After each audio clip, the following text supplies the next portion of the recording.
Welcome to Selfie with G and the Self-Leadership series. The greatest act of self-leadership is not controlling another person's behavior. It is instead choosing your own response to it. There are moments that stay with us for reasons we don't understand. Not because they're dramatic, not because they change the world, but because something inside us quietly changes. One ordinary afternoon, I was walking through the park. Children were running around, dogs were chasing balls. Parents were scattered across the grass, half watching their children and half watching the world simply pass by. It was one of those ordinary moments we usually forget. And then I noticed a boy. He had found a tree with low branches. He wasn't climbing it. He wasn't sitting beneath it.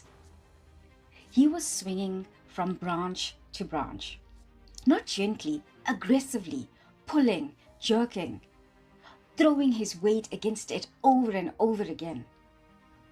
And before I had time to think, I felt something. Not anger, not irritation.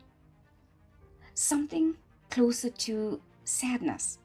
I found myself looking at the tree as though it would feel every moment, every tug, every pull. The strange thing wasn't what the boy was doing. Children play. Children explore. The strange thing was what was happening inside me. I wanted him to stop. Immediately, my mind began searching for a solution. Should I say something? Would he understand? Would I embarrass him? Would his parents think I was interfering? Should I just walk away? It amazed me how quickly one small moment had occupied my entire attention. The boy, he was playing. The tree was swaying. But inside me, a conversation had already begun. I didn't say anything to the boy. Instead, I stood there and simply watched. Then I did something I often do when I feel unsettled. I stopped paying attention to everything outside me, and I took a slow breath. And then another. I allowed myself to become still. Not because I expected the boy to change, but because I needed something within me to settle first. As I stood there, I imagined that calm expanding. Not dramatically, just quietly, almost like ripples across still water. And then a thought appeared. I had believed I was trying to calm the situation by responding to the boy. But perhaps I wasn't. Perhaps I was calming myself. That changed everything. The boy hadn't changed. The tree hadn't changed. The park hadn't changed. The only thing that had changed was me. I've thought about that afternoon on numerous occasions. Not because of the little boy, because of how often we do exactly the same thing. We spend enormous amounts of energy trying to rearrange people around us.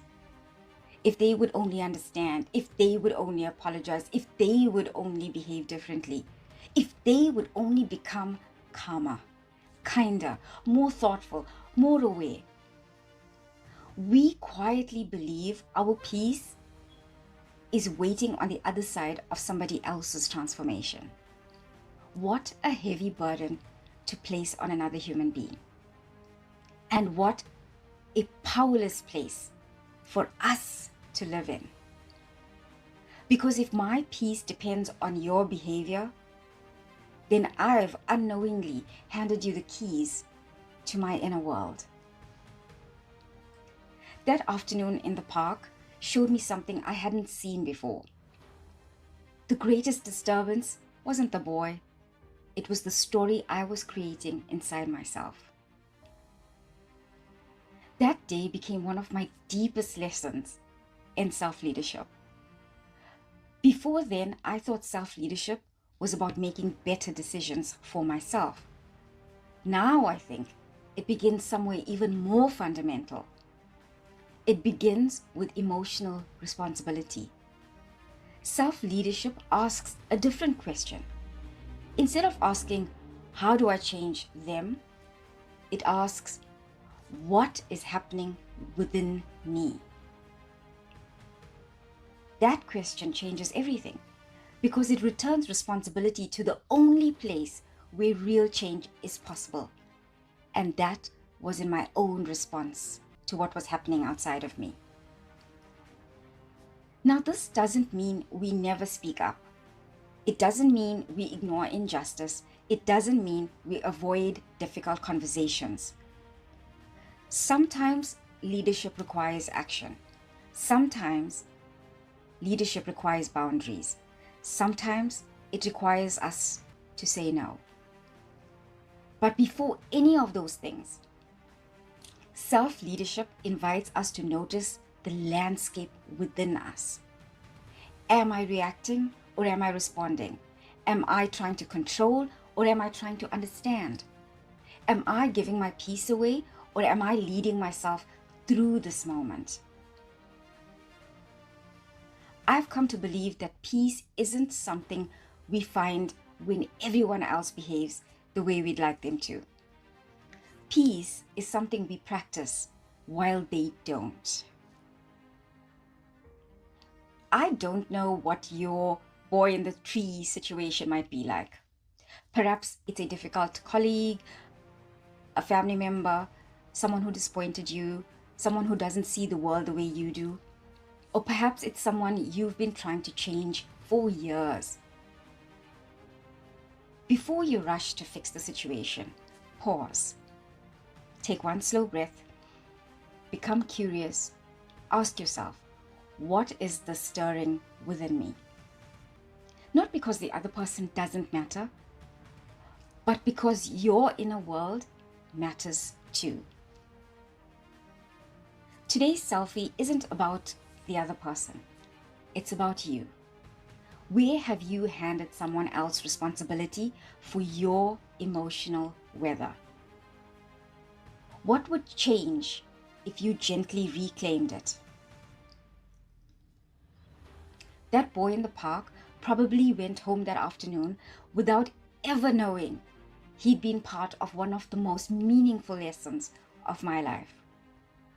Sometimes our greatest teachers don't stand behind podiums. Sometimes they simply pass through our ordinary days and quietly leave us seeing ourselves more clearly. So until next time, remember, every day is an opportunity to create and recreate yourself. So until next time, thank you for being here. I will see you soon.